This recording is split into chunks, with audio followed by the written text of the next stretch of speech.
True. I mean, you have watched this. Right. You know how volatile the crypto market is. Right. How much money do you think just a simple swing trade can make? If you get it at the right time and get out at the right time. Right. I mean, you can make a lot of money off that. And now your money that is invested in the banks that you're earning like pennies of a percentage on, like right.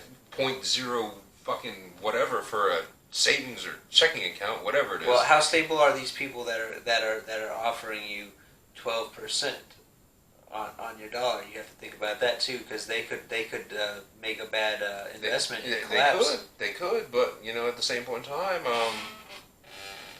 I think they're pretty reputable. They have a good reputation in the crypto exchange community, I will say.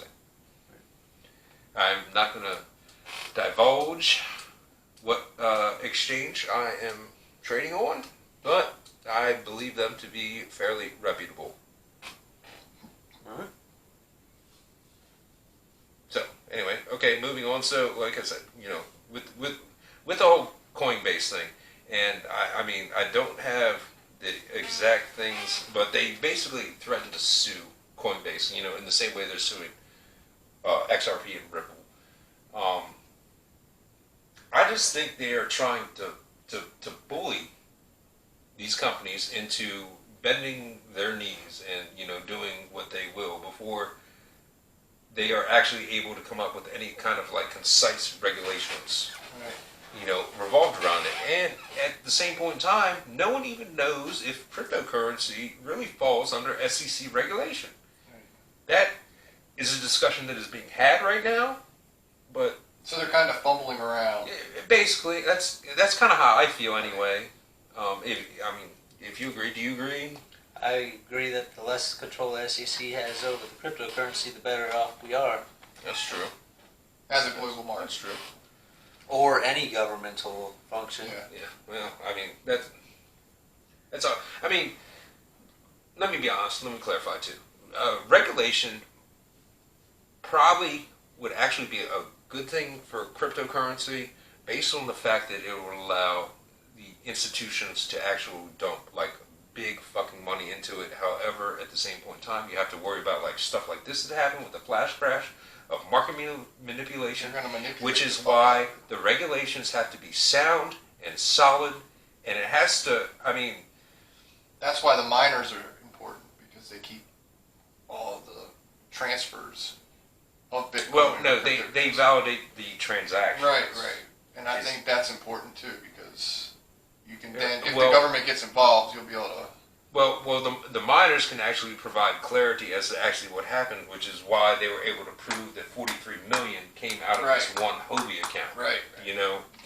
It's like almost like public record. Right. So that keeps people in check. Yeah. But obviously, we do not know who was in or had ownership of that particular wallet. Because there's no names involved. There's no name. I mean, somewhere there's probably a name on it or a company. I think they give you the address, maybe.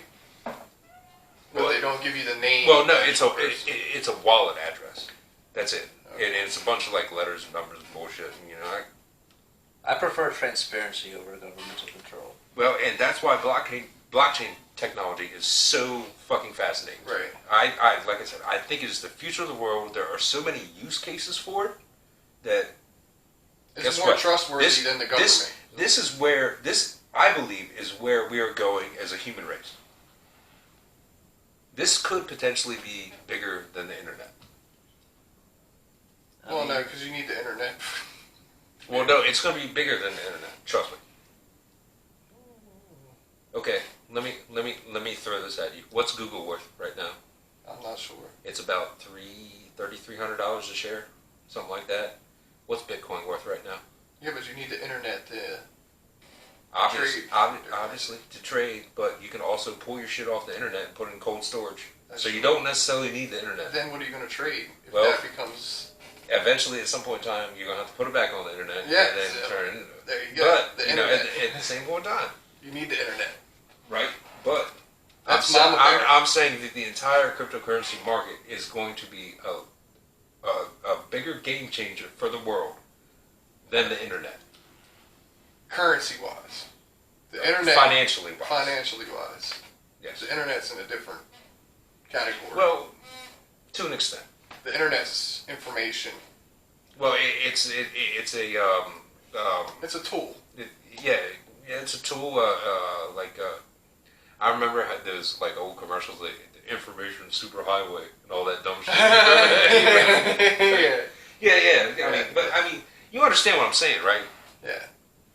He's just like, what? No, I'm running my brain to think to try to figure out if it's a good thing or a bad thing. But I think in the end, it all comes out equal because you're just placing one master with another. Well, there is no master. How so? Because the community realistically controls crypto. Yeah, there is no master in crypto. That's the whole point of it. Yeah, it's totally. I mean, for the most part, it's not totally decentralized, Right. but it is moving. It can be manipulated, obviously. It is moving to totally decentralized. Yeah. But I mean, that's why regulations is going to be important, and I don't understand how you can make like global regulations. I don't know. That's for someone who is way smarter than any of the three of us you need fucking to know assholes all. right here. Yeah, you need economics in all aspects. That's just. I don't even want to get into But I do think it was just strange that this happened on the day that Bitcoin became legal tender in the first country in the world. I don't know. Personal opinion. I also think it's interesting. Might be popular, might be unpopular. Let us know down in the comments. Okay, moving on. With the whole crypto thing, obviously right now there's a lot of discussion about where we're at in the current cycle of the market. Obviously, we are in probably they're calling it a second leg of the bull cycle, and obviously, if our viewers out there are unfamiliar, a bull cycle is when people are buying and market caps are rising, people are adopting, the concept of cryptocurrency and everything. At some point in time, that will top out, and then we will go into what is known as the bear cycle, which is the exact opposite. People are selling; they're being fearful. Panic. They want to, they panic. They want to take their money out. They're while they're still hopefully ahead. But that is also the best time to buy and accumulate more. So I mean, it's all about market, research, technical analysis, those types of things. So you are prepared, and you have a game plan. I mean, if you're a short-term investor, then you might be worried. But if you're in it for the long haul, Yep. I'd agree with that. I think that there's people that are just they're trying to make the gains, buy high, sell low, which may overall net you a higher profit in the end. You mean more like day trading kind of deal, or Right, but in the long haul, I think especially with crypto, I think it's and now I'm only talking about the Ethereums, the Bitcoins. You're basically talking like top 10 market caps. Right, top 10 market caps. If you keep your money in it over the long haul, I think you're just gonna gain. You're gonna gain regardless. Yeah, right. I mean 100% agree. Even if there are these cycles, obviously, and a lot of people say, I mean, I really haven't gone that far back. Like I said, I've only been in since July, so I haven't gone back in time, to like review these cycles as they call them and everything. But, they say that these 4-year cycles happen or revolve around this Bitcoin halving event, which goes back to like the miners and everything you were talking about earlier, where like, I guess whatever they make off processing a transaction gets like halved. Every 1 megabyte So they have to mine 1 terahash per like second, and then Right. all those terahashes have to be Right. combined. Yeah. It's I don't understand. there's an algorithm. I want to talk to you about that. You know, Yeah. obviously off camera, but Yeah.